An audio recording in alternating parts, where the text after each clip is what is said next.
নমস্কার, সুপ্রভাত। কেমন আছেন সবাই? আমি অনন্যা, অনন্যার ব্লগসের আরও একটি ঝাঁ চকচকে নতুন ব্লগে আপনাদের সকলকে জানাই অনেক অনেক অনেক স্বাগত। আশা করছি সকলে খুব ভালো আছেন, সুস্থ আছেন, সাবধানে আছেন, নিরাপদে আছেন। আমরাও বেশ ভালোই আছি। আজ দিনটি বুধবার, সকাল এখন 11টা মতো বাজে। আপনাদেরকে সাথে নিয়ে ঠিক এখন থেকেই আজকের ব্লগটি আমি শুরু করছি।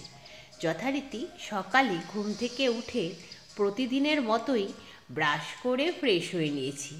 তারপর মায়ের হাতে হাতে টুকটুক করে বাসি কাজগুলো সেরে চা পর্ব মিটিয়ে ফেললাম। তারপরে ঘরের আসবাবপত্রগুলো ক্লিন করলাম আর বেডটাকেও গুছিয়ে নিলাম। হঠাৎ করে আজ কী যেন মনে হলো, সেই জন্যই স্নানটাও সেরে ফেললাম। তারপর শ্রী শ্রী হনুমান চালিসা পাঠ করে নিলাম। তারপর চলে এলাম রান্নাঘরে রান্না করতে। এই রান্নাবান্নার সময়টি থেকেই আজকের ব্লগটি আমি শুরু করেছি। সকালের দিকের কাজ বেশ তাড়াহুড়ো করেই সারতে হয়েছে, কারণ ঘুম থেকে উঠতে একটু লেট করে ফেলেছিলাম। তাই ভাবলাম রান্নাবান্না সারতে সারতে আপনাদের সাথে মন খুলে গল্প করা যাবে। সেই জন্যই রান্নাবান্নার সময়টি থেকেই আজকের ব্লগটি আমি শুরু করেছি।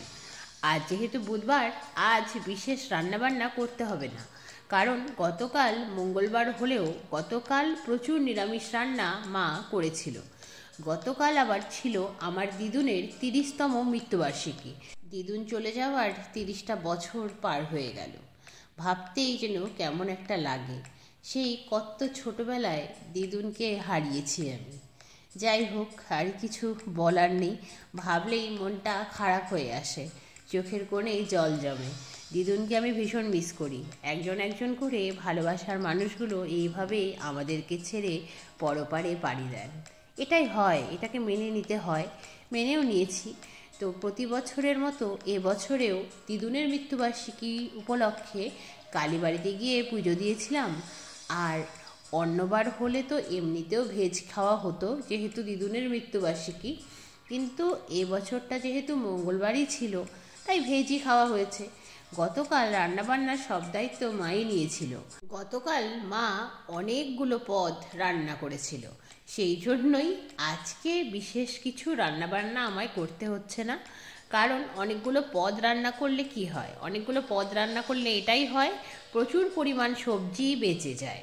সেই সমস্ত সবজি তো আর নষ্ট করা যায় না বলুন, সেগুলোকে ফ্রিজে রেখে দিতে হয়। পরের দিন গরম করলেই রান্নাবান্নাটা একটু কম করলেও হয়। সেই রকম দিন আজকেও। গতকাল মা প্রচুর রান্না করে ফেলেছিল, তাই আজ আমি রান্না করলাম শুধুমাত্র পাবদা মাছের ঝোল আর মাছের মাথা দিয়ে মুড়িঘণ্ট। ব্যাস এইটুকুই। রান্নাবান্না সেরে গ্যাস রান্নাঘর ক্লিন করলাম। তারপরেই গরম গরম লাঞ্চ সেরে ফেললাম। শীতের দিনে ঠান্ডা ভাত, ঠান্ডা তরকারি একদম খেতে ভালো লাগে না, সেই জন্যই গরম থাকতেই খাওয়াটাই বুদ্ধিমানের কাজ। খাওয়া দাওয়া কমপ্লিট করে চলে এলাম ছাদে। ছাদে এসে সকালে মেলে দেওয়া গতকালের আধা ভেজা জামা কাপড়গুলোকে তুলে ভাঁজ করে নিলাম। আজ যে জামা কাপড়গুলো সান্ত্বনা দিদি কেচে দিলেন, সেই জামা কাপড়গুলো মেলে দিলাম। তারপরে মাদুর পেতে ছাদে বসবো ভেবেছিলাম, কিন্তু কি মনে হতেই গাটা এলিয়ে দিলাম। শুয়ে শুয়ে মায়ের সাথে গল্প করতে লাগলাম। তারপর ছাদ বাগানটা ঘুরে দেখলাম কি দারুণ দুটো ফুল ফোটার অপেক্ষায়। দুটোই যদিও গোলাপ, একটা কমলা একটা গোলাপি, ফুটলে কি সুন্দর লাগবে, তাই কুড়ি অবস্থাতেই আপনাদের সাথে একটু শেয়ার করে দিলাম।